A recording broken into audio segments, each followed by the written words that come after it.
This is how you troubleshoot a Honeywell zone board. Now I'm going to walk you through it. It's going to be very, very simple. Let me go ahead and change this so you can read this here. Now if you look here, there is a zone damper.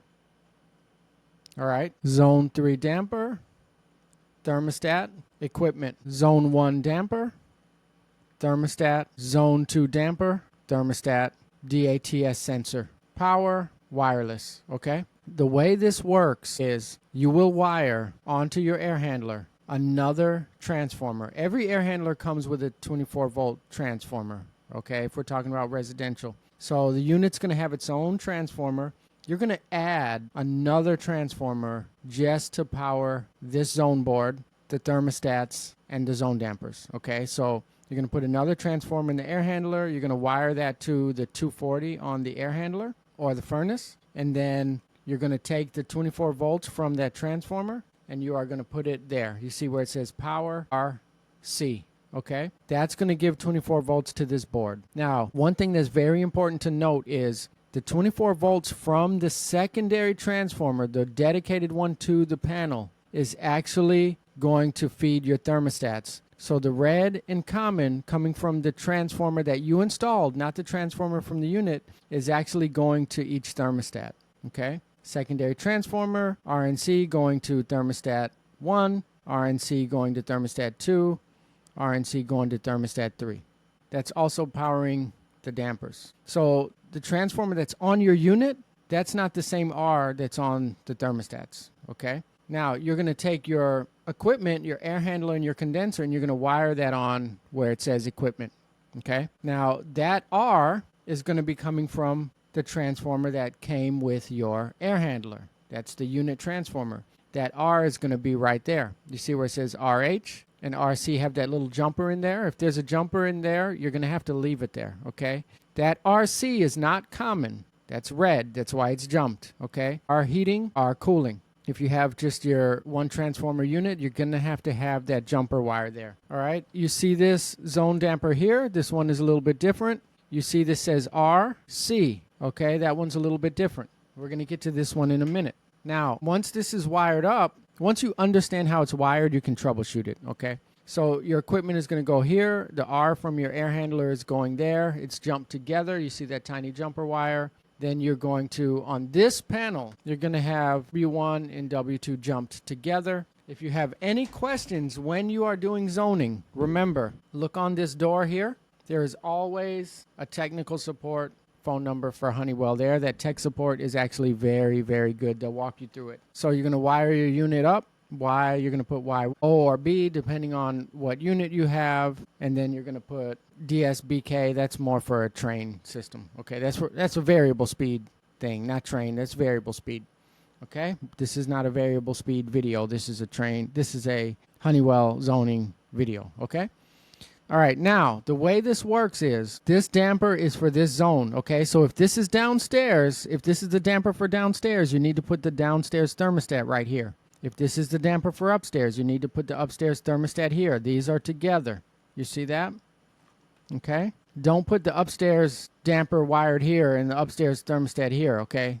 These are together. So this would be upstairs, this would be downstairs, this would be a bonus room, okay? They have to be together. Now, the way this works, your thermostat, let's say this is downstairs. Your thermostat is going to call for, let's say, cooling. Once it calls for cooling, remember the R and C here is coming from the secondary transformer. What's going to happen is the R is going to come down the thermostat. It's going to jump and it's going to go to G, because when your unit isn't cooling, the fan is going to come on. What's going to happen here is, because this board knows, okay, there's a call for G, over here, the R is going to jump to G, and it's going to send G out to your fan, okay? Your thermostat is going to call for Y, okay? The thermostat's going to put a 24-volt signal on Y here. Remember, that's the 24 volts from your other transformer. The unit is going to jump the R from here to Y. So if you want to test to see if you have a call coming out of this board, what you would have to do is you would have to put one lead on R here, or on common, on your actual unit, not on the secondary transformer. You have to put one lead on the common on the actual unit, and one lead on here. Very, very important, okay? Do you understand the concept there? Because the equipment side, this is your actual transformer, okay? So you're not going to test here. If you test here to see if you're getting a call from the thermostat, what you have to do is you're going to have to put one lead on your transformer, your secondary transformer, and one lead here. Because remember, this is the R and C from your secondary transformer. This is the R and C from your equipment, okay? Hopefully I made that clear to you. So all this is doing is sending R to your thermostat. Your thermostat is sending a call back here, which is telling the board to jump this R to one of these terminals here. Okay? All it is very, very simple. Now, your DATS sensor, that is an ambient temperature sensor. If that is out of range, it will not allow this board to work, okay? So you need to test your ambient temperature sensor. It is very, very faulty, right? So a lot of times when troubleshooting, I'll just completely remove this because this does not require this to work. And if you want to take that out of the system on this one, what you do is you're going to hit this button here until you go to config. You're going to keep pressing over until it says DATS sensor. You're going to take your DATS sensor and then you're going to hit no. You're going to tell this board it doesn't have one because this, if it's out of range, it won't allow this to work. Another thing you can do is carry a really good DATS sensor and switch it out, okay? I like to remove those. Now, on this board here, you don't have an option to go in the config and remove that, okay? Highly, highly recommend that you keep a DATS sensor on the truck, okay? Now, this board, you see it says HZ322. This is a 3-zone board. Zone 1, Zone 2, Zone 3, HZ3, zone board. HZ2, zone board, okay? This is a HZ2 for 2 zones. It is a 2 heat, 1 cool. This is a 3-zone board, 2 heat, 2 cool. Now this one here, once you install this, you actually have to go into config. And if you're troubleshooting, it's not working right, one thing that you definitely have to do is hit mode, go to config, and make sure it's configured for the unit that you're working on. If you're working on a heat pump, make sure it doesn't say CONV for conventional. If you're working on a furnace, make sure it's not set for furnace. Very important. A lot of people skip that in their troubleshooting. So first thing you want to do is make sure that's actually set right. Now, if you look on here, on the zone damper, there's something that says M1, M4, M6, all right? M1 is a common terminal, okay? If your dampers are power closed, which most Honeywell dampers are power closed, you're going to have that damper wired on M. There's 6 letters in the word closed, C-L-O-S-E-D. That's how you remember that. 6 is the power closed terminal. There are 4 letters in the word open, O-P-E-N. That is power open, all right? Now what you can do is just run all 3 wires to that Honeywell damper. Okay, run an M1, run one to M6, run one to M4, all right? If you only had 1 wire, that's when you would want to know what the M6 and M4 is actually for, okay? All right.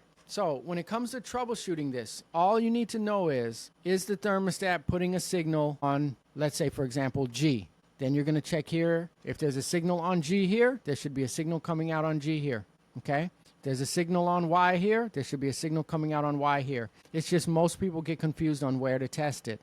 You're going to put one lead on Y, and then you're going to put your other lead on the common on your unit transformer, okay? Over here, if you want to test this, you are going to use your secondary transformer, okay? All right. Now, you cannot get, if someone downstairs puts the unit in heating mode and someone upstairs puts it in cooling mode, the board will lock itself out, okay? So you need to make sure that all thermostats are in the same mode, or one thermostat is on a certain mode and the other thermostat is off, okay? You cannot get conflicting zones here. So this is how you troubleshoot a Honeywell zone board